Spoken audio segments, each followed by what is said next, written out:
That patient matches my bolo. I'm taking him downtown. I don't need a warrant. Lower your voice and step out. You have no legal basis to interfere with medical care. You protecting your homeboy? You want to be treated like an accessory? You don't have authority here without paperwork.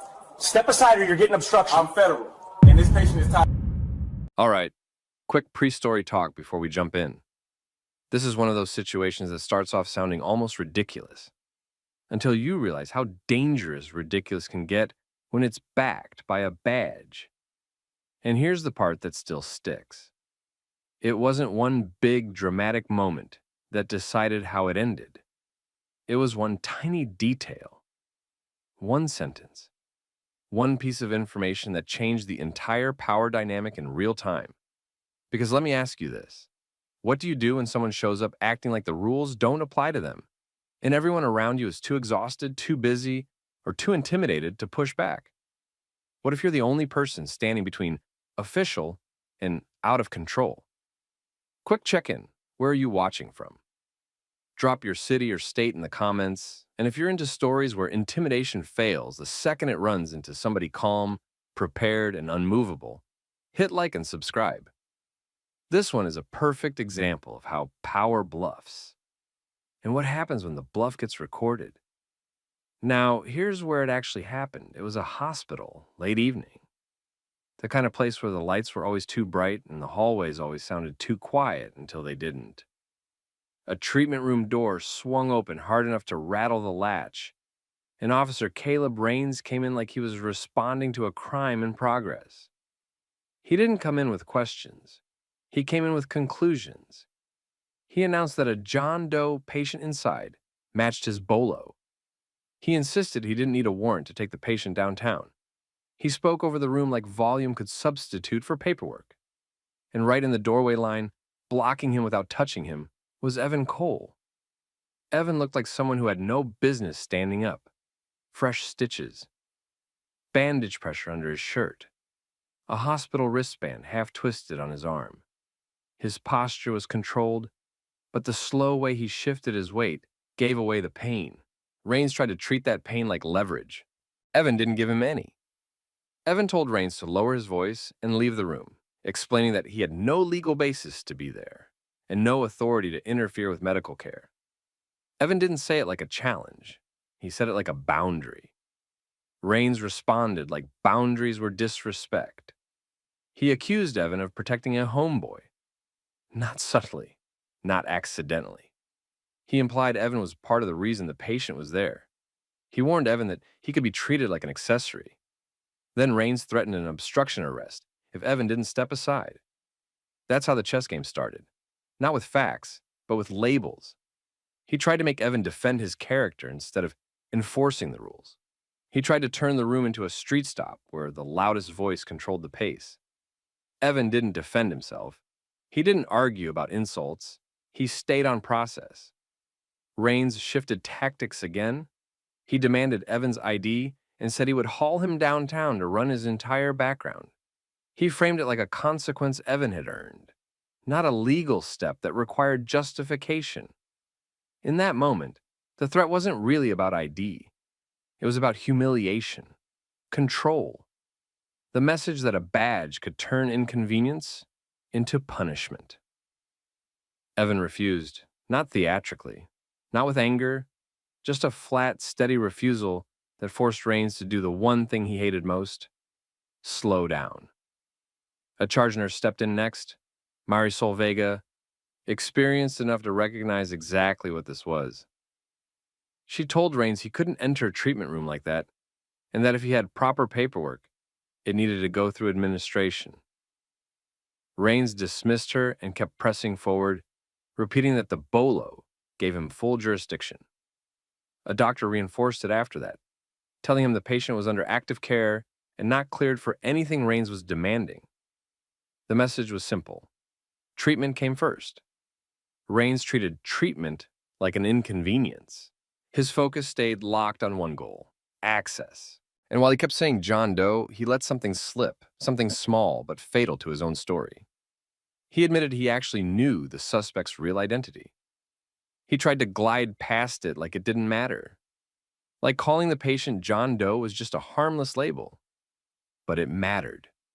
Because if he knew who he was looking for, then John Doe wasn't uncertainty.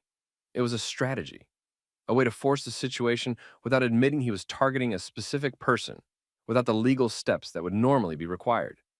Evan caught it immediately and pointed out the contradiction, keeping it clinical and calm. Raines tried to shut that down by escalating again, repeating the bolo line, leaning harder into authority theater. Evan shifted from holding the doorway to building a record. He instructed the nurse to call hospital security and hospital legal.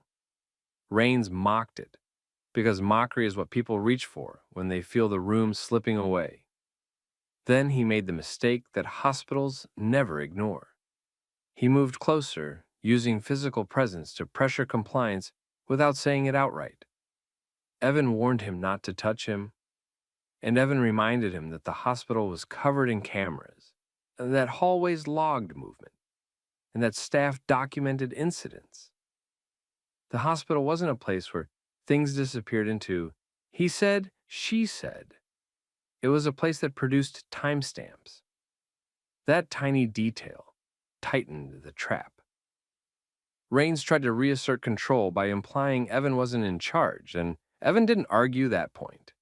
Instead, Evan revealed the one thing that made Raines's entire approach instantly dangerous for him. Evan made it clear he was federal. And then he made it clear the John Doe patient was connected to an ongoing federal RICO case. The room didn't get louder after that. It got quiet in the specific way people go quiet when they realize a line has been crossed on camera. Evan told Raines that simply being in the room and attempting to take the patient was a jurisdictional violation, and Evan ordered him to leave immediately. Raines froze, recalculating, because the intimidation that had looked like authority when he walked in now looked like a career-ending mistake. Raines stood there for a beat too long, like his brain was trying to decide whether it had just heard a bluff or a name that could end his job. His posture changed first. The shoulders that had been squared for dominance loosened. The chin that had been tilted up dropped slightly. His eyes stopped scanning the room for leverage and started scanning it for exits. Cameras, staff, the hallway, the nurse station, anyone who might have heard the last 30 seconds. Evan didn't move aside. He didn't advance either. He stayed exactly where he was, steady, controlled, forcing the officer to do something rare, make a decision without momentum. So Raines tried to rebuild his authority in the only way he knew how, by reframing. He acted as if the federal angle was irrelevant. He tried to treat it like a misunderstanding that could be fixed by him simply insisting he was still in charge. He implied he could coordinate if Evan just stepped aside. But the room wasn't negotiating anymore. Nurse Vega had already started the documentation chain. Timestamps, names, a brief description of behavior, and the reason the hospital considered it an intrusion. Hospitals were built for records. A chart existed for everything. An incident report existed for anything out of pattern. This wasn't going to stay a hallway rumor. Dr. Shaw didn't debate the investigation. She made it purely medical. The patient wasn't cleared, and the officer was obstructing care by being there, raising his voice, and creating disruption. That framing mattered because it stripped away the officer's favorite cover story. He couldn't claim he was just doing his job when the job was actively interfering with treatment. Then the physical boundary arrived. Security lead Darnell Briggs came in with 2 officers, not rushing, not dramatic, just present. Hospital security didn't act like police. They didn't need to. Their authority came from policy, property, and documentation. Briggs positioned himself in the doorway line with Evan, slightly offset so the officer couldn't claim he was being blocked by a patient alone. That mattered too. It turned the scene from a personal confrontation into a procedural response. Raines tried to talk past security. He tried to keep the focus on the patient behind the curtain. He repeated the bolo point again, as if repeating it could retroactively make it valid. Briggs didn't argue. He requested the warrant, the supervisor contact, or a written directive. When Raines couldn't provide any of it, Briggs did what systems do when a bluff is exposed. He narrowed the options. The officer could step out voluntarily, or he could be escorted out and documented as refusing to comply with hospital policy in a treatment area. That second option would have been ugly, not physically, paperwork ugly, the kind of ugly that follows a person. Rains looked at Evan again, searching for the crack he'd missed, the angle he could exploit, the fear he could trigger. Evan gave him nothing. Evan kept it short and controlled, making it clear that Rains remaining in that room was no longer a disagreement. It was an interference issue. That's when Rains made the first move that looked like damage control. He backed up half a step and reached for his radio. But even that wasn't clean. It was the kind of radio use designed for theater, loud enough to signal power, vague enough to avoid accountability. He tried to phrase it like he was checking in, rather than admitting he had just been told to leave a room he had stormed into. Evan watched the officer's hands more than his face. Because in real life, the dangerous part isn't always what someone says. It's what they do when they realize they've lost control. Rains didn't get what he wanted on the radio. Either a supervisor didn't answer fast enough or the answer wasn't what he expected. His face tightened as he listened. The performance started to crack. The officer who had entered the room like a storm now had to stand there and receive information like a subordinate. That was the second tiny detail that changed the outcome. Rains wasn't alone in his chain of command anymore. And the chain didn't like surprises. He lowered the radio and tried to salvage it verbally, implying that he could leave for now and return with proper authority. He framed it like a professional step, not a retreat. Briggs didn't care what he called it. Security escorted him out of the room and into the hallway. Once Rains was out, the room exhaled. It didn't turn into celebration. Hospitals don't celebrate. They stabilize and move on. Dr. Shaw returned to treatment. Nurse Vega checked vitals and updated the chart. A tech adjusted an IV line. The monitors kept beeping like they always had. But the emotional temperature had changed. Because everybody in that room understood what almost happened. A patient under care could have been pulled into the criminal justice system on a bolo in a loud voice, with no warrant, no clearance, and no respect for medical priority. And if Evan hadn't been the type of person who could say one sentence that forced a recalculation, that patient would have been gone. Evan sat back down carefully, as if his body finally remembered it had limits. His face stayed controlled, but the tension in his jaw didn't fully release. The pain wasn't just from the wound. It was from how close the system had come to doing what it often does when nobody pushes back. Outside the room, the consequences started moving almost immediately. A supervisor showed up within the hour, but not with the confidence Rains had walked in with. This was a different energy, measured, cautious, aware of optics. The supervisor spoke with hospital administration. He asked for the incident report. He asked for the camera coverage. He asked who exactly had been in the room. And that right there was the third tiny detail. Because in departments that care about liability, the question isn't always what happened. The question is what was recorded. Body camera footage existed. Hospital hallway cameras existed. Security logs existed. Nursing documentation existed. Names and times existed. Rains couldn't outrun that. By the next morning, the hospital's legal team had already packaged the complaint into something departments recognized, an allegation of improper access, interference with care, and threatening behavior towards staff and a patient. It didn't read like drama. It read like liability. And when liability shows up, the "we'll handle it internally" tone disappears fast. Meanwhile, Evan's side of the world moved differently, quieter but heavier. Evan didn't make loud calls in the hallway. He didn't announce federal names. He didn't need to. He communicated upward through the channels that mattered, and those channels treated what happened as more than a bad interaction.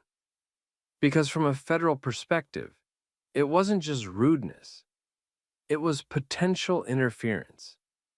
A local officer had attempted to seize an individual connected to a federal investigation in a protected environment, without coordination, and with threats directed at someone who told him to stop. So the response on the federal side wasn't emotional, it was procedural. The kind of procedure that shows up as letters, calls between offices, and careful language that sounds polite while it tightens the walls around the person who messed up. Raines felt it before he fully understood it. He got pulled off the street for administrative reasons. That phrase always sounded neutral until it happened to you. He was told to write a statement. He was told not to discuss the incident. He was told to surrender any relevant footage for review. And the worst part for him was that nobody acted like this was a misunderstanding. They acted like it was evidence. By the end of that day, Internal Affairs had opened a preliminary review. Not a friendly conversation, not a coaching moment. A review? Because when a hospital files a complaint, staff are witnesses. Security is a witness. Cameras are witnesses. Records are witnesses. And Evan was the one witness Raines couldn't intimidate. Raines sat in a small room later. No flashing lights, no sirens, no adrenaline. Just forms, policy language, and a supervisor across the table asking him to explain, step by step, why he thought a bolo gave him full jurisdiction inside a hospital room. And for the first time, he didn't have volume. He had to have answers. Internal Affairs didn't treat it like a personality conflict. They treated it like an exposure event. The first thing they did was lock down the timeline. When Raines arrived, who let him past the desk, which hallway cameras caught him moving toward the treatment wing, and how long he stayed inside the room after being told to leave by medical staff. Then they pulled the recordings. His body cam mattered, but it wasn't the only record. The hospital's security cameras showed the entrance angle, the hallway approach, the doorway traffic, and the moment security arrived. Nurse Vega's incident report read like a checklist. Raised voice in a treatment area, refusal to follow access protocol, pressure tactics toward staff, threats toward a patient, and repeated attempts to bypass medical clearance. And the part that made supervisors go quiet wasn't even the volume. It was the contradiction. On camera, Raines had leaned on the John Doe label, as if it gave him flexibility. But he also revealed he knew the suspect's real identity. That wasn't a slip you could wording your way out of. It meant he hadn't walked into that room confused. He walked in committed to forcing access without the steps that create accountability. That detail mattered for another reason, too. It shredded the department's usual defense. They couldn't claim he was acting under urgent uncertainty. The record showed he was acting under urgent impatience. The hospital's legal team didn't frame it like a dramatic complaint. They framed it like liability. They sent a formal notice that a sworn officer entered a restricted treatment space without proper authorization, attempted to remove a patient under active care without a warrant, and threatened staff and a patient when challenged. They attached camera stills, timestamps, and the names of witnesses willing to testify. That package landed on the department like a weight, because hospitals don't bluff. They document. Meanwhile, the federal side didn't yell either. They did something worse for Raines. They made it official. A federal supervisor contacted the department's command staff and made clear that the John Doe patient was tied to an active federal operation, and that the attempted removal created a real risk to an ongoing RICO case. The message wasn't emotional, it was procedural. It emphasized interagency boundaries and the consequences of interference. And that's when the entire situation stopped being a local embarrassment and became a command-level problem. Raines got pulled off patrol pending review. He sat through an interview where he tried to reframe his actions as proactive policing. He tried to make the bolo sound like permission. He tried to describe the threats as normal control of a scene. But the people across from him didn't need his story anymore. They had video. IA didn't have to guess tone. They could hear it. They didn't have to infer intent. They could watch him push past medical staff, push past policy, push past clear boundaries, and keep going until the room's power dynamic changed. And that change, Evan's quiet reveal, was the moment the officer's posture shifted on camera. It was visible. It was undeniable. Within weeks, the outcome wasn't subtle. Raines was formally disciplined for unauthorized entry into a restricted treatment area, conduct unbecoming, and failure to follow interagency and departmental procedures. He was suspended and reassigned, barred from solo response to certain calls, and ordered into retraining focused on constitutional policing and medical facility protocol. The department also did something it hadn't planned to do before the cameras existed. It revised policy. A written directive went out clarifying that BOLOs did not authorize warrantless entry into treatment rooms, that hospital staff retained control of patient access absent proper legal process, and that officers needed supervisor approval and coordination before attempting any removal from medical care. The hospital, for its part, tightened its own system. Not because staff had been wrong, but because they understood how quickly loud authority could try to turn policy into a suggestion. They added signage in the treatment wing. They updated the checklist at the security desk. They trained nurses on exactly what to say and exactly who to call when someone tried to muscle their way in. They built a faster path to legal counsel for law enforcement conflicts. And Evan went back to being what he had been before the door swung open, controlled, quiet, prepared. He didn't take victory laps. People like him couldn't afford to. He understood that being right didn't always make you safe. It just gave you a chance. The John Doe patient remained where he needed to be until he was properly cleared. The federal case moved forward without a local officer contaminating the timeline. And the hospital staff, especially Nurse Vega and Dr. Shaw, kept doing what they always did, showing up, holding the line, and documenting the truth. What this story showed, in the simplest terms, was that power loves confusion. It loves loud certainty. It loves people who don't know procedure well enough to challenge it. But the second someone stays calm, stays precise, and turns the moment into a record, the bluff collapses. So here's the question for you. If you were in that room, tired, stressed, just trying to do your job, would you have pushed back? Or would you have stepped aside and hoped it wasn't your problem? Drop your thoughts in the comments and share this with someone who needs the reminder that a badge is not a blank check. And if you want more stories like this, realistic, modern, and built around accountability, make sure you subscribe. Sir, you need to back your scooter away from the pharmacy counter. Stop yelling at staff and customers. I'm a Navy veteran. Look at my. This is how you treat a disabled man? Lower your voice. You're all against me. I'm not going anywhere. Spit on me. All right, quick pre-story talk before we jump in. This was one of those situations that sounded almost ridiculous, until it became obvious how dangerous ridiculous gets when it's backed by entitlement, happening in public, and the only people who can shut it down are forced to document every move. And the scariest part? One tiny escalation turned this from a simple removal into a case that ended with cuffs, charges, and a hospital stop before jail would even accept him. When officers reached the pharmacy area inside the Target in Clark County, Georgia, Hank Blair Wittenberg was already in full display mode on his mobility scooter. Officer Marcus Young immediately tried to control the scene and get Hank identified and removed. Hank refused to cooperate and kept escalating in front of shoppers. Officer Elena Ramirez positioned herself close enough to intervene because Hank's behavior wasn't just loud. It was volatile, racial, and aimed at staff and customers who couldn't just walk away. Tell me where you're watching from, city, state, or country.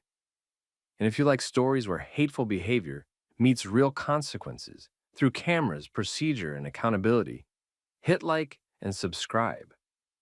These are the kind of moments that only change when people stop letting them slide. Now, rewind.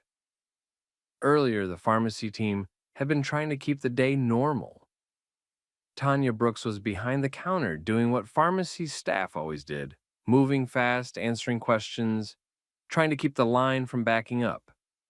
That routine broke when Hank parked himself near the pharmacy and started going after people. It wasn't a complaint about service. It wasn't confusion, it was harassment, loud, repeated, and racially abusive. Customers reacted the way people often did in stores. They avoided eye contact and tried to move past it like it wasn't happening. But the noise followed them. A few shoppers slowed down to watch. Others sped up. Jamal Price was one of the people who couldn't just tune it out because he had kids with him. And now he had to manage a family moment while an adult man was yelling hateful things a few aisles away. At first, the store tried to handle it in-house. Derek Holloway, the on-duty manager, came over to assess and contain it. He wasn't looking for drama. He was looking for an exit route. Get Hank away from the pharmacy, stop the disruption, and prevent the situation from spreading into the rest of the store. But Hank didn't take any off-ramp. He stayed combative. He stayed loud. He stayed racial. And every time staff tried to set a boundary, he responded by escalating again, like the attention was the point. That's what made it dangerous. It wasn't just rude. It was unstable behavior in a crowded public space, where nobody knew what he'd do next. So Derek made the call that turns a retail problem into a legal one. Police were contacted. When Officer Marcus Young and Officer Elena Ramirez arrived, Hank tried to take control of the interaction immediately. He attempted to redirect the focus away from what he'd been doing and toward himself, specifically a severe toe-foot injury and his Navy veteran status, like those facts should override the reason officers were there. The officers didn't ignore the injury, but they didn't let it become a shield either. Officer Young kept the purpose clear. Hank's behavior near the pharmacy had created a disturbance and targeted people in a way the store couldn't manage safely. Hank's response was to double down. He refused to cooperate. He stayed combative. He continued escalating while shoppers watched, some frozen, some whispering, some trying to pretend it wasn't happening. And in moments like this, the crowd matters. Because every extra second the behavior continues, more people get pulled in, and the store becomes less safe. By the end of this phase, the situation had shifted. It stopped being about simply removing Hank from the store. It became about whether officers could end the disturbance without Hank forcing it into something worse, right there in front of staff, families, and cameras. And Hank looked like he was about to test that limit. Hank Blair Wittenberg kept pushing like the officers were there to negotiate with him instead of stop him. Officer Marcus Young stayed focused on clearing the pharmacy area and restoring order. He kept the instructions simple and procedural. Move away from the counter, stop yelling at staff and customers, and cooperate so this could end without anyone getting hurt or dragged into it. Officer Elena Ramirez held her position close enough to step in, but not so close she'd create a new excuse for Hank to claim he was being crowded. She watched his hands, his face, and the way he kept turning his scooter slightly to keep an audience. Hank used every second to perform. He kept redirecting back to his toe-foot injury and his Navy veteran status, like those 2 points should erase what everyone had just witnessed. But the louder he got, the less that redirect worked. Shoppers weren't reacting like this was a misunderstanding. They were reacting like this was a grown man choosing to terrorize a public space. Tanya Brooks stayed behind the counter, trying to keep her hands steady as she did her job. Derek Holloway hovered nearby, ready to issue the store's next step if police needed it documented. Jamal Price stayed with his kids, now fully locked into protective parent mode, scanning for a clean path out. Officer Young attempted one last off-ramp. Cooperate, get out of the store, and let this end as a removal instead of an arrest. Hank refused, and not in a quiet way. He escalated louder, angrier, and more racially abusive, still using slurs and insults aimed at staff and bystanders, like he wanted someone to react so he could turn the narrative. That was when the situation tipped. In the middle of the confrontation, Hank spit into Officer Elena Ramirez's face. It wasn't an accident. It wasn't a stray droplet in the chaos. It was a deliberate act that crossed a line every officer understood. The moment that turned the call from disturbance into battery. The change in the officers was immediate. The conversation ended. The control phase began. Officer Young moved in with Officer Ramirez, and they placed Hank in handcuffs. The officers didn't debate it because there was nothing left to debate. The spit made the decision for everyone. It also made the paperwork clear. That one action gave officers what they needed to justify custody without needing to stretch the original call into something it wasn't. Hank reacted the way people often did when they realized they'd overplayed their hand. He got louder. He kept shouting insults and racial abuse, only now it wasn't directed at helpless staff. It was aimed at the officers and anyone nearby who looked like they might be listening.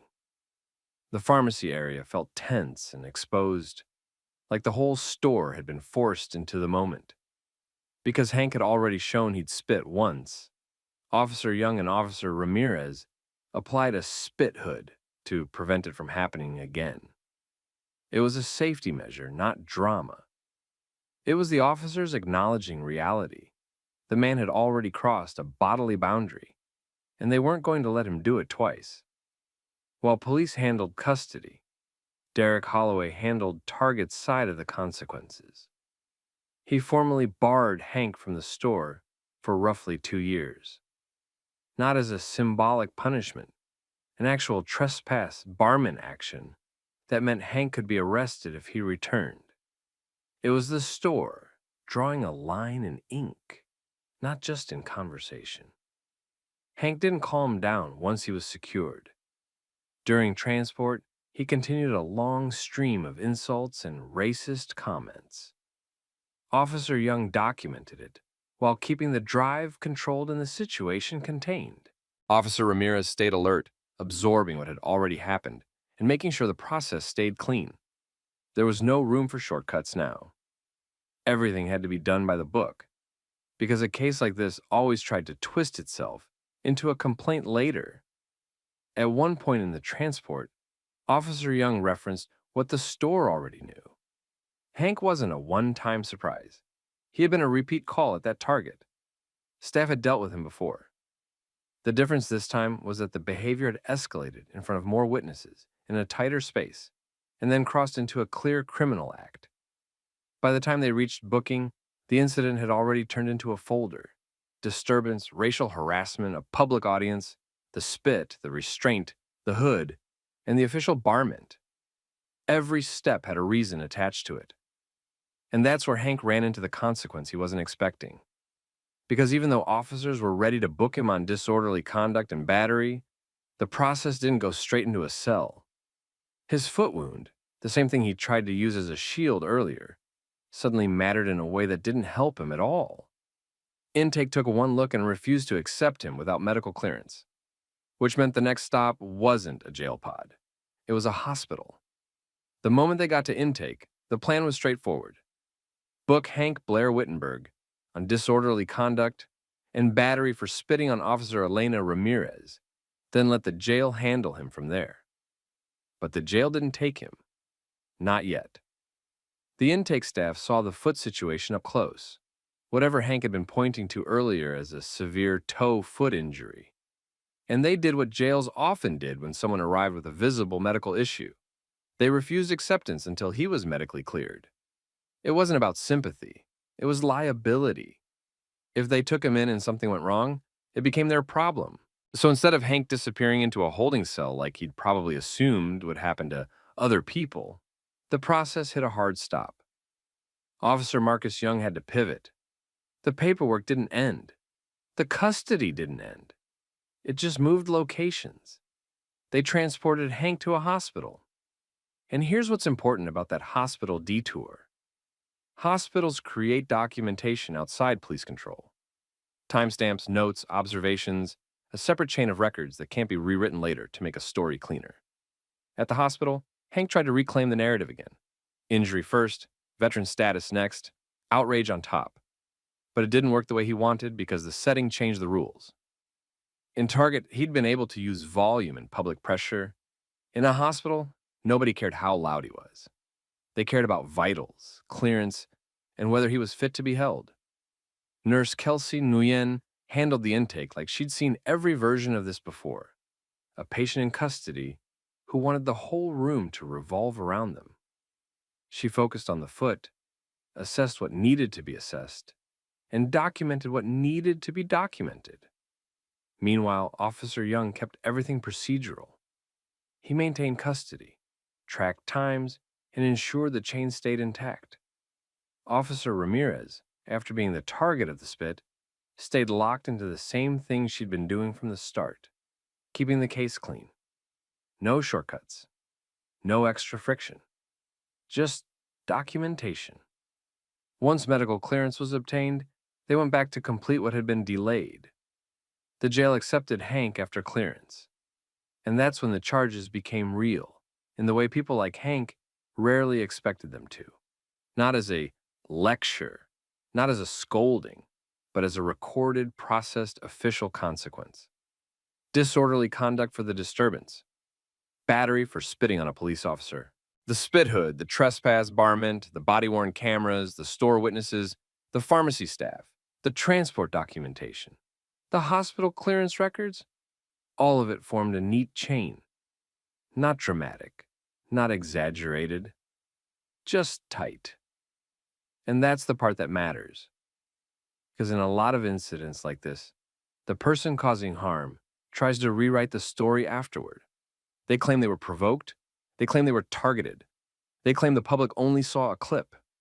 But this wasn't a clip situation. This was a full sequence with multiple cameras, multiple witnesses, and multiple institutions logging the same reality. Target did its part through Derek Holloway's formal barment. The store drew a bright line. Hank wasn't welcome back for roughly 2 years, and returning could lead to another arrest. Tanya Brooks and the pharmacy staff had what they needed too, an official record that what happened to them wasn't just part of the job. And for the community, it served as a clear example of how accountability actually works when it's done right. Not through screaming matches, not through viral fantasies, through procedure. So here's the question for you. If you were in that target, maybe with your kids like Jamal Price, what would you have done? Would you have spoken up, filmed, walked away, grabbed a manager? And if you were the employee behind that pharmacy counter, how safe would you feel if nobody intervened? Drop your thoughts in the comments. Share this with someone who needs the reminder that public racism isn't free speech when it becomes harassment and assault. And make sure you subscribe for more story times where the truth gets documented and consequences actually land. What's up, my man? You've been here a minute. Go ahead, show me your ID. I hear you, officer. I'm not providing ID. There is no reason for that. We got a call. You've been sitting here too long. Sitting in a diner isn't illegal. If you want me to leave, I'll leave. No, you're not leaving until we know who you are. I'm standing up and walking out. Cuff him. Got it. All right, quick pre-story talk before we jump in. Now, this was one of those situations that started off sounding almost ridiculous, until it became clear how dangerous ridiculous can get when it's backed by a badge. And the scariest part? If one tiny detail hadn't been in place, this would have ended a very different way. So picture this. Antonio Smith sat alone in a booth at a neighborhood diner that looked like it came straight out of a postcard. Clean windows, soft chatter, silverware clinking. The kind of place where people acted like nothing bad ever happened, because nothing bad ever happened to them. And yet 2 uniformed officers stood over him like he'd tripped an alarm. Officer Ryan Keller took the lead. Officer Johnny Briggs hovered just half a step behind, angled like he was ready to move, if Antonio so much as blinked wrong. Keller started with that practiced, casual energy. He talked to Antonio like they were already cool, like this was going to be quick, light, friendly. But the friendliness didn't last long. His voice shifted into something tighter, more official, more ownership. He told Antonio they'd gotten a call. Someone said Antonio had been sitting there, just hanging out for over an hour. Keller corrected himself and said closer to 90 minutes. Then he framed it like it wasn't really a question anymore. He said they couldn't be having that in this community. And right after that, Keller did what officers always did when they wanted the moment to tilt in their favor. He demanded ID, not asked, demanded. He told Antonio to hand it over slowly, specifically to Briggs. He layered it with the usual warning about no quick movements. Like a man sitting in a booth deciding between breakfast and lunch had suddenly become a threat that needed careful handling. Antonio didn't raise his voice. He didn't puff his chest. He didn't perform anger for them to justify anything with. He stayed calm and polite and said he wasn't going to pull out his ID. And that one sentence changed everything. Keller treated the refusal like it automatically created a bigger issue, like declining to help them build a case was the same as committing a crime. He started talking about how this could turn into something else, how it could turn into charges, how they were going to identify Antonio one way or another. Briggs stayed quiet, but he leaned in just a little more, like Keller was winding up the words and Briggs was the tool that would finish the job. Antonio didn't argue the law in big speeches. He didn't insult them. He repeated himself calmly. He understood what Keller was saying. He was still not handing over ID. That was the moment where the whole diner felt like it held its breath. You know that feeling when normal life is still happening around you, but the air at your table is different? People kept eating. A server kept walking plates to tables. But a few heads turned and a few eyes lingered too long, like they were trying to figure out what Antonio had done to deserve this. Now, before we go further, drop where you're watching from. City, state, country, whatever. And if you like stories where people stay calm under pressure and still win through accountability, hit like and subscribe. Because this one is exactly about that. Staying steady while someone tries to bait you into being the problem. All right, back to it. To understand why this hit so hard, you have to rewind about an hour and a half. Antonio had walked into that diner like any other customer. No scene, no attitude. He'd picked a booth where he could see the door, the counter, and most of the room without turning his head too much. It wasn't loud or flashy. It was just intentional. He'd been calm, polite with staff, the type who said thank you like he meant it. And the thing is, diners like that loved calm customers. The regulars treated it like their living room. People sat longer than they ate. Folks camped out with coffee, refills, and laptops. Nobody called the police on that. But Antonio's black in a diner where community comfort was treated like a private club. At first, it was subtle. A long look from a man at the counter, a server hesitating a second longer than necessary, a woman glancing over and then quickly back to her phone, like she didn't want to be caught watching. Antonio didn't react. He didn't offer anyone a reason to escalate. He just sat, thinking, and flipping through food options like it was the most normal thing in the world. And in a way, that was the point. When Keller said he'd been there 90 minutes, Antonio didn't deny it. He didn't scramble to explain. He didn't start bargaining to make them comfortable. He just stayed calm and let the facts sit there. Keller kept building the story anyway. He claimed people were getting irritated. He implied Antonio wasn't ordering. He implied Antonio was there to bother people. Then he tried to end it with a simple command. Antonio needed to leave. But Antonio didn't move. He didn't stiffen up either. That's what made it so unsettling for them. He kept his tone even. He made it clear he heard Keller. He made it clear he understood the demand. And then, almost like he was speaking around them instead of to them, Antonio started talking about food. Not as a joke, not as sarcasm loud enough for the diner to laugh, just casually. Like he was deciding what sounded good. Avocado toast, beef stroganoff, grilled salmon. Things that had nothing to do with two officers looming over a booth. And you could feel Keller's patience thinning. He wasn't getting the reaction he wanted. He wasn't getting fear. He wasn't getting anger. He wasn't getting compliance. So Keller tightened the leash with words. He warned Antonio again that they were going to identify him one way or another. He brought up taking him downtown. He framed it like Antonio was choosing the hard way, like Antonio was the one escalating by not cooperating. Antonio didn't flinch. He stayed composed and repeated calmly that he wasn't handing over his ID. At that point, Briggs shifted his weight. Not dramatically. Just enough to signal he was ready for the next step. Keller watched Antonio for a beat, eyes hard now, the casual mask fully gone. And then Keller made the decision that turned a ridiculous situation into a dangerous one. He stopped trying to persuade. He switched to command, and Briggs moved closer, like he'd been waiting for that exact signal the whole time. Briggs stepped in tighter, and the space around Antonio's booth shrank fast. Keller's voice stayed controlled, but the message got uglier. He kept framing it like Antonio was the one creating a problem, like refusing to participate in their little script automatically meant guilt. Keller repeated that it was simple right now, just a guy hanging around too long. But if Antonio kept refusing, Keller implied they could turn it into something bigger, not because of anything Antonio had done, because they had the power to make it bigger. This was the chess move. Create a vague community complaint, turn it into suspicion, turn suspicion into demands, turn refusal into defiance, turn defiance into an excuse. Briggs stayed positioned like the consequence. He didn't have to say much. His silence did the job.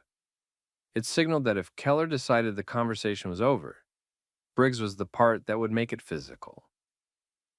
Antonio didn't give them the satisfaction of panic. He didn't start pleading his innocence. He didn't reach for his wallet just to make it stop.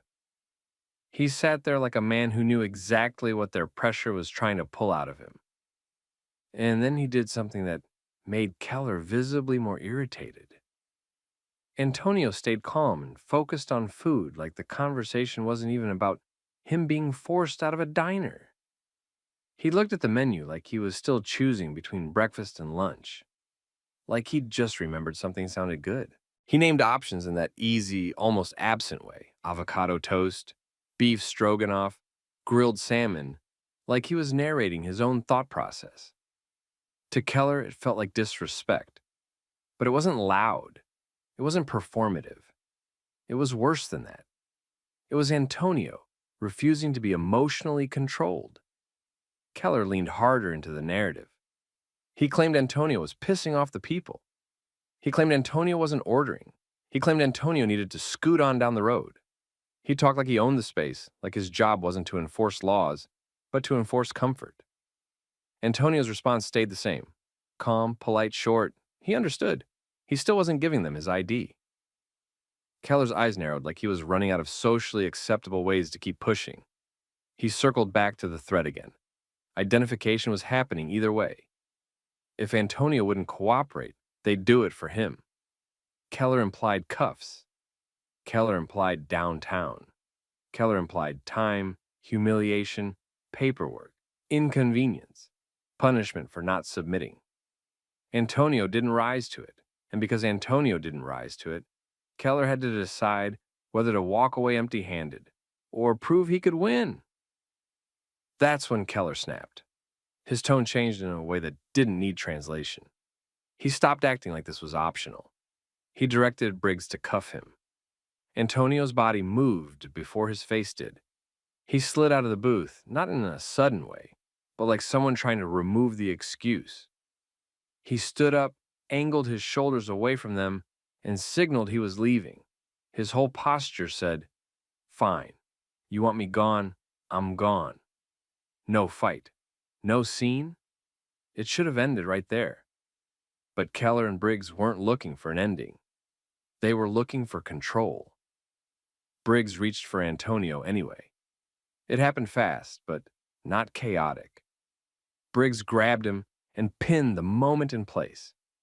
Antonio didn't swing. Antonio didn't lunge. He didn't give them the resisting clip they loved to write later. His hands stayed visible, his face stayed calm. But Briggs held him like the decision had already been made. And immediately, almost automatically, Briggs started searching. Not a careful pat-down for safety. Not a clear explanation. Just hands moving to pockets with a purpose. Briggs checked one side, then the other, then went straight to a front pocket like he already knew where to look. And there it was. Briggs pulled out Antonio's ID. Keller's entire energy shifted the second the card was in view. He stopped talking like Antonio was an anonymous nuisance and started talking like Antonio was now a known quantity. Keller watched Briggs confirm the name, watched the little administrative victory land, And you could feel the satisfaction in the way Keller's shoulders settled. They got what they wanted. They proved they could. But that victory only lasted a breath. Because Antonio's expression changed. Not into fear, not into anger, but into something colder. Like a person watching someone else step onto a trap they didn't even see.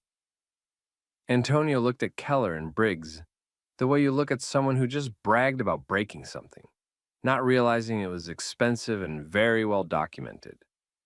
Antonio didn't have to raise his voice to flip the dynamic. He just let a few words land with precision. He implied he wasn't there as some random guy hanging out. He implied he was federal. He implied he was working something that required anonymity. And forcing him to identify himself, forcing him to be exposed in a public place, had just ruined an operation that wasn't theirs to touch. Then Antonio added the detail that made Keller's jaw tighten in a way he couldn't hide. The whole encounter was recorded, not a maybe, not a threat, a statement. And when Antonio said that, Keller's face did something officers hated doing in public. It hesitated, just a flicker. But it was there. The calculation started, the mental rewind, the question that always came too late. Who else is going to see this? Briggs's grip loosened slightly, not out of kindness, but out of uncertainty. Keller didn't step back, but his authority suddenly felt less solid, like it was balancing on paperwork instead of ego. Antonio didn't press them with insults. He didn't gloat. He did something more effective. He started asking for documentation. He demanded their identifying information, names, badge numbers, whatever official ID system their department used. He asked how to obtain the incident report. He asked how to request the Bodycam footage. He asked it like a checklist, like he'd done this before, like he knew exactly what gets ignored and what can't be ignored once it's in writing. And for the first time since they walked up to his booth, Keller and Briggs weren't steering the moment anymore. They were reacting to it. Keller and Briggs didn't suddenly become nicer. They became careful. That was the difference. A minute earlier, Keller had been comfortable talking like the diner belonged to him, like community peace was a law he could enforce on command. Now, with Antonio calmly asking for identifiers and paperwork, Keller's posture shifted into damage control. Briggs, who had been all hands and pressure, started moving like every motion might be replayed later. Antonio didn't chase an apology. He didn't bargain. He stayed focused on the part officers hated most, the official trail. He repeated his requests, steady and precise. Their names, their badge numbers or department IDs, the process for getting the incident report, the correct way to request body cam footage, the contact information for the supervisor on duty, the details that turned a he said, she said into a case file. Keller tried to reframe the moment as routine. He tried to make it sound like this was normal community policing. But Antonio didn't accept the reframe. He kept the spotlight on the sequence. A call about a man sitting too long, a demand for ID without any clear crime, a threat of forced identification, then physical grabbing and a pocket search to get what they wanted. And the whole time, Antonio kept his voice even. No theater, no shouting, no "you're racist" speech to give them something to dismiss. Just the facts of what happened. That restraint mattered. Because in these situations, officers often survive not by being right, but by getting the other person to look unstable. Antonio didn't give them that. He asked one more thing that sealed it. He made it clear this wasn't going to stay in the diner. He indicated he had the encounter recorded. He implied his work required discretion. He implied their forced identification had interfered with something bigger than their shift schedule. He didn't need to over-explain. The uncertainty did the work for him. Keller couldn't tell if Antonio was bluffing, and that ambiguity made every decision Keller had made feel riskier. The officers eventually separated from him, not because they suddenly respected his rights, but because they could sense the ground changing under their feet. Keller and Briggs moved away, with the tight, irritated energy of people who realized they'd pushed too far and now had to pretend they hadn't. Antonio didn't linger to trade words. He did what people who understand accountability do. He secured the details, left, and immediately started building the paper trail while everything was fresh. Over the next day, Antonio filed formal complaints through the channels that couldn't be shrugged off. He documented the time, the location, the behavior, the escalation, and the search. He requested the incident report and the body cam footage through the proper process. He also made sure the recording he had didn't just live on a phone. It went to the places that knew how to apply pressure, oversight, internal review, and the right legal contacts. And once the complaint existed on paper, it became harder for the department to pretend it was just a misunderstanding, because now they had to answer very specific questions. Why were officers dispatched to a diner over someone sitting too long in the first place? What exactly was the suspicion? What law did Antonio break by sitting quietly? What justified the demand for identification? What justified detaining him when he stood to leave? What justified searching his pockets for ID? The department could have tried to bury it if it was only his word. But it wasn't. The diner had its own cameras. The officers had their own body cams, and Antonio's recording captured the tone shift, the threats, and the moment physical control replaced conversation. That's the part people miss about these encounters. The moment an officer decides to win is usually the moment the evidence starts piling up against them. In the short term, the story moved through the community fast, not as a rumor, more like a warning. Diners and barbershops and group chats lit up with the same pattern people had seen before. Someone minding their business, officers creating a problem, then acting like the person caused it by not submitting. But this time, there was a difference. There was clean documentation. As the complaint circulated through the right channels, supervisors had to review footage, compare statements, and line up the timeline. And once the facts were pinned down, the department couldn't credibly defend Keller's framing that Antonio was a community issue. It looked like what it was, an escalation built on discomfort, not law. The internal review didn't need dramatic conclusions. It just needed to be honest about procedure. The outcome hit weeks later, the way these things usually do, quietly, officially, with formal language that still carried a loud message. Both officers were fired, not suspended, not retrained, not moved to a different shift. Fired. And when people asked why, the answer wasn't complicated. They had used vague complaints as a reason to harass. They had threatened consequences for refusing a demand. They had detained and searched to force identification. And they had done it in a public place, over a man calmly sitting in a booth. Antonio didn't celebrate in public. He didn't tour the internet for attention. He treated it the way he treated the whole encounter, like a matter of record. But the ripple mattered. The diner staff changed how they handled concern calls. The department adjusted guidance around non-criminal complaints and ID demands. Supervisors reminded officers that it felt suspicious, wasn't probable cause. And in that neighborhood diner, where comfort used to function like a gate, people learned that comfort doesn't outrank rights. Here's the part to sit with. Antonio didn't win because he got loud. He won because he stayed calm, refused to be baited, and demanded documentation like it was oxygen. So let me ask you, if you were sitting there and two officers tried to turn your presence into a problem, would you have stayed that composed? Or would their pressure have pulled you into the exact reaction they were hoping for? Drop your thoughts in the comments, and if you've ever dealt with a situation like this, tell your story too. And don't forget to share this with someone who needs it. And subscribe for more story times where accountability shows up and dignity wins. Random secondary, step to the side. What indicator triggered that, and what's the selection method for random? Sir, you don't debate screening. Do what you're told. I'm complying. I'm asking for your full name and your Man ID in number. charge here. Empty your pockets and stop recording. All right, this is one of those situations that starts off sounding almost ridiculous until you realize how dangerous ridiculous can get when it's backed by a badge. And the scariest part? If one tiny detail hadn't changed, it could have ended very differently.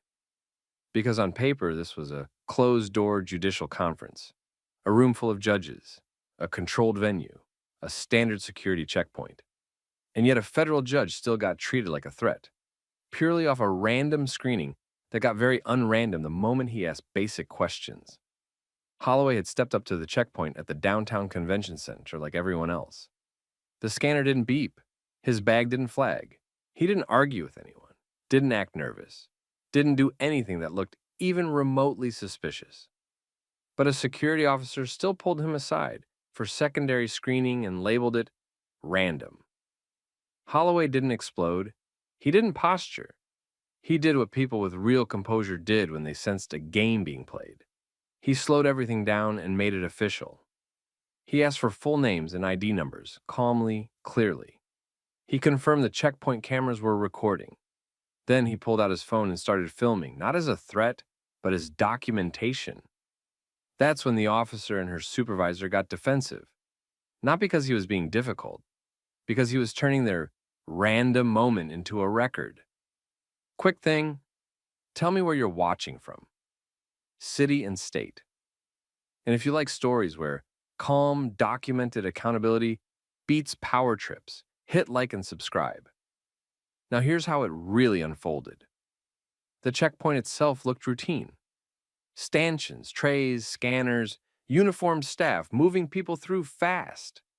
The kind of setup that trained everyone to keep walking and not ask questions. Holloway didn't give them a reason to stop him. Nothing on the equipment flagged, no alarms, no alert from the screen, no call out from another officer. Yet he was singled out anyway. The security officer told him he'd been selected for a random secondary screening. Holloway, still calm, asked what exactly had triggered it. What indicator, what policy, what selection method? The officer didn't answer with facts. She answered with attitude, and that was the first tell. The second tell was the supervisor. Instead of stepping in to clarify the process, the supervisor stepped in to back the officer's authority. He treated Holloway's questions like disrespect, like the act of asking was the problem. So Holloway made the interaction even more structured. He repeated his request for names and ID numbers. He noted the time. He glanced at the camera placement and verbally confirmed it was capturing audio and video. He kept his voice level while making sure the situation couldn't be summarized later as routine screening. Then they moved to the search. They pat-searched him anyway, even though nothing had flagged. They unzipped his briefcase and spread the contents out on the inspection table. They handled documents and electronics with the confidence of people who expected him to swallow it and move on. Holloway stayed composed and continued filming, and the deeper they dug, the more the tension changed. Because at some point, they hit a leather portfolio. Something about it, its formatting, markings, the seriousness of what it contained, made them slow down. Then the realization landed. He wasn't just some attendee. He was a judge. And it showed on their faces immediately. An instant flash of panic. The kind that happened when someone realized they'd been wrong in a way that could cost them. But instead of stopping, instead of correcting, instead of offering even a minimal apology, they doubled down. They kept searching like they needed to prove the search had been justified all along. Like backing off would be admitting the obvious, and then they crossed the line. They demanded Holloway power on his laptop. That wasn't a pat-down anymore. That wasn't secondary screening. That was access. Holloway didn't shout. He didn't make threats.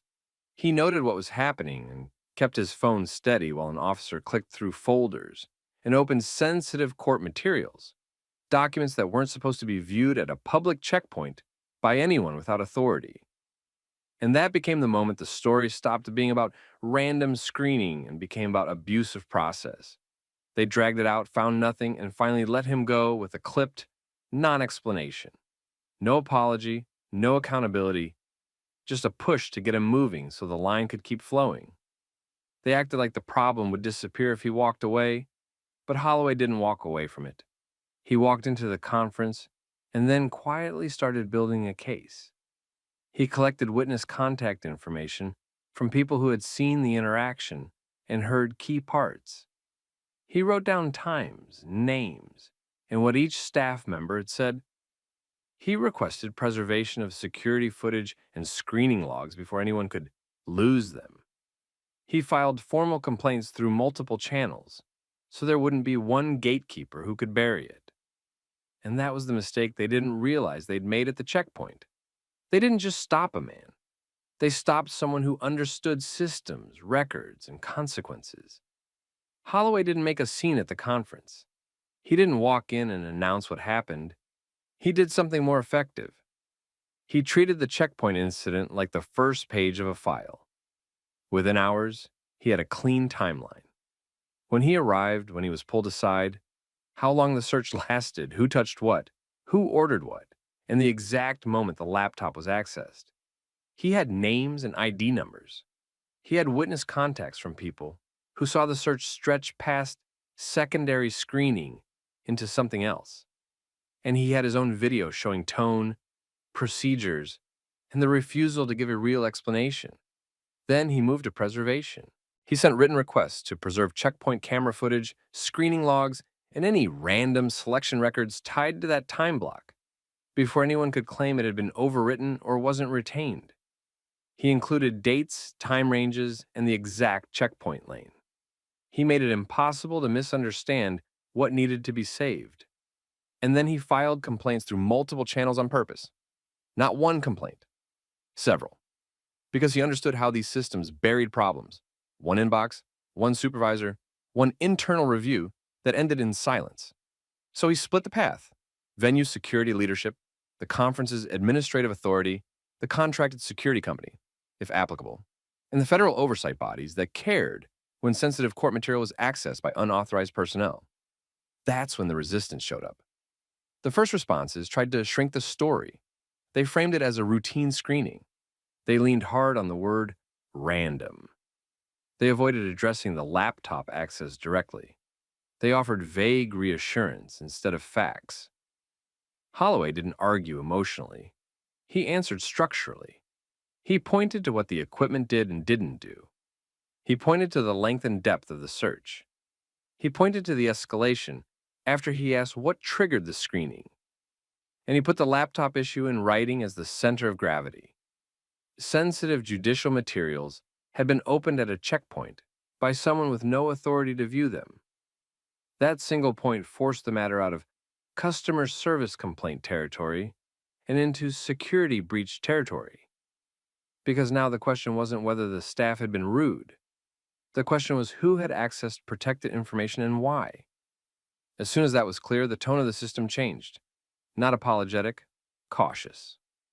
Requests started coming back for his documentation. Someone asked for the witness contacts.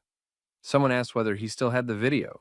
Someone asked whether he could identify which checkpoint camera was facing the inspection table. And behind the scenes, they did what institutions always did. When a complaint looked expensive, they started searching for patterns. That was the part nobody at the checkpoint expected. Because Holloway's case wasn't isolated. It was just documented cleanly enough that it couldn't be ignored. When the logs were pulled, random selection didn't look random anymore. It looked consistent in the worst way. Black professionals flagged at a noticeably higher rate than others, especially in the morning rush and just before high-profile sessions. Then the deeper problem surfaced, the complaint process itself.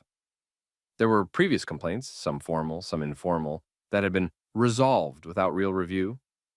Some had been closed with boilerplate language. Some had never made it past the same small group of supervisors.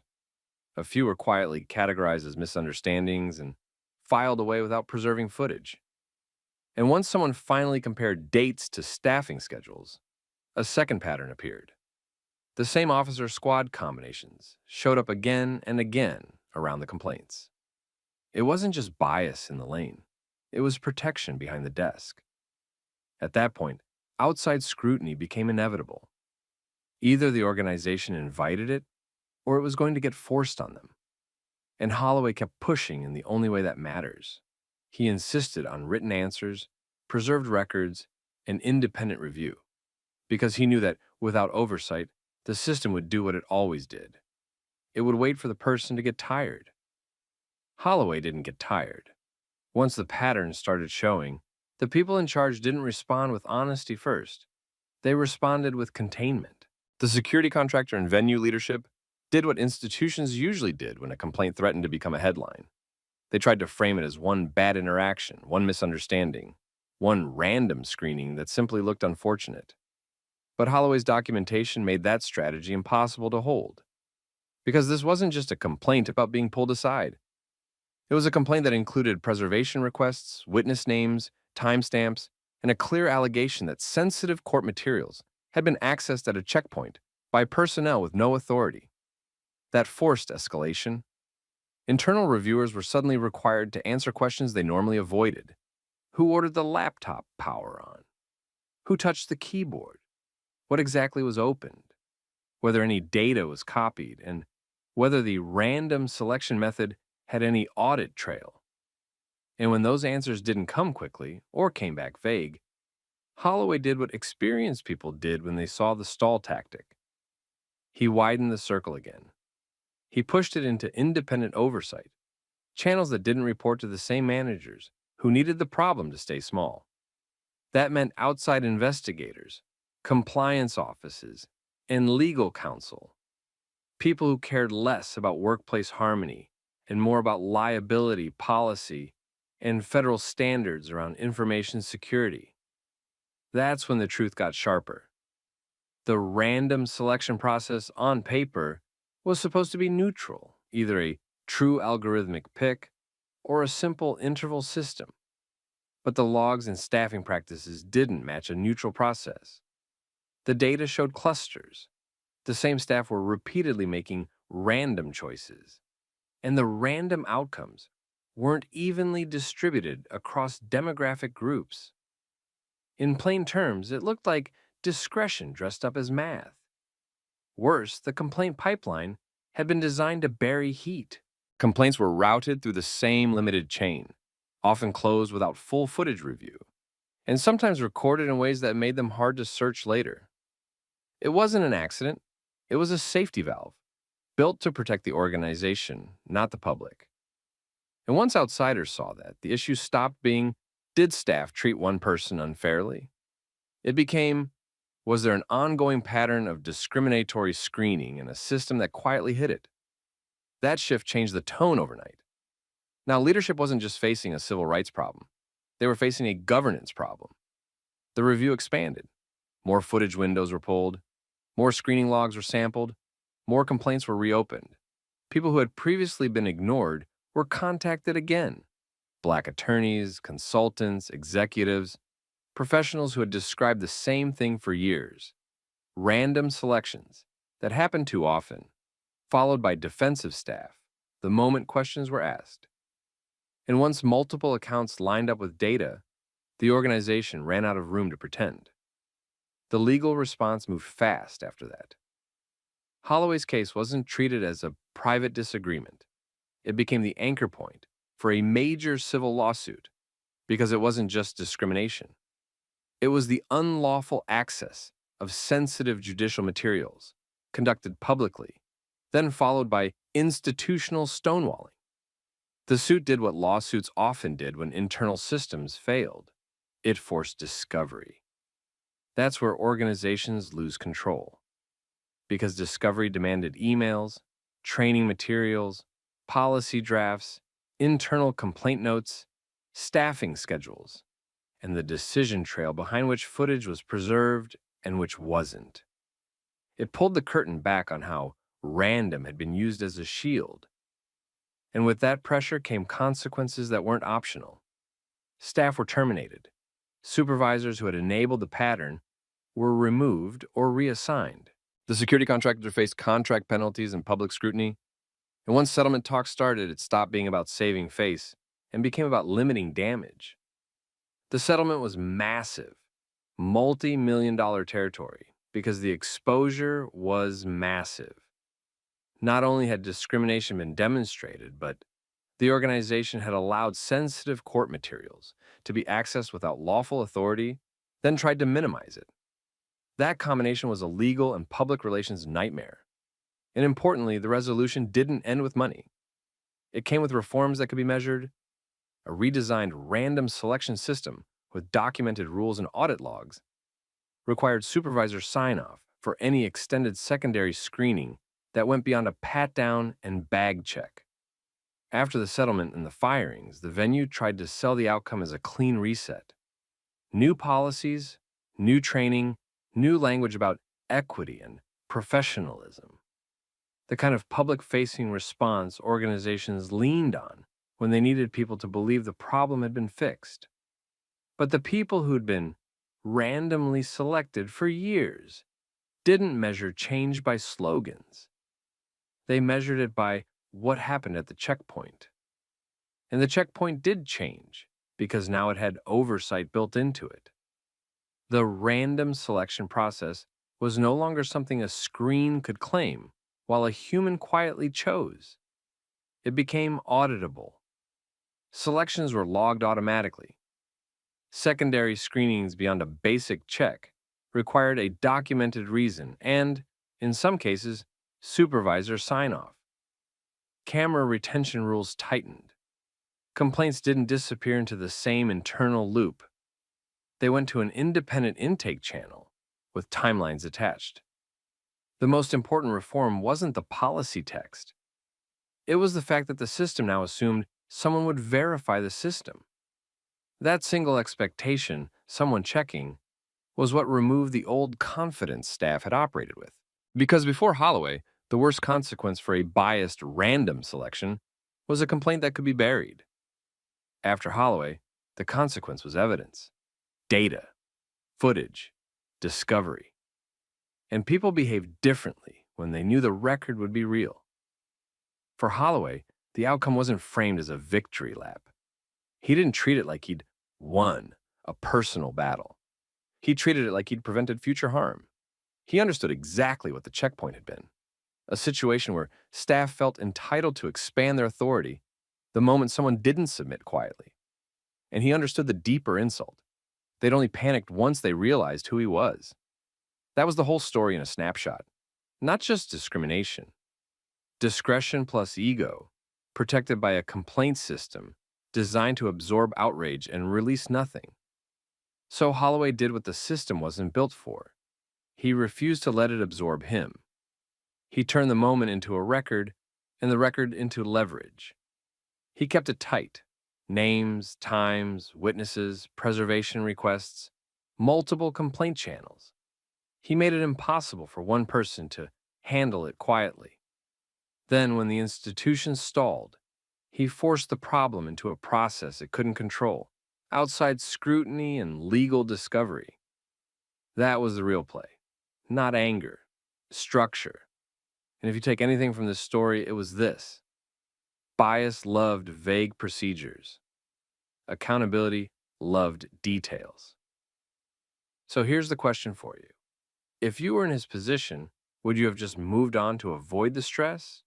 Or would you have done the work to make sure it didn't happen again to the next person? Drop your thoughts in the comments. And if you've ever been singled out in a space where you did everything right, share what happened.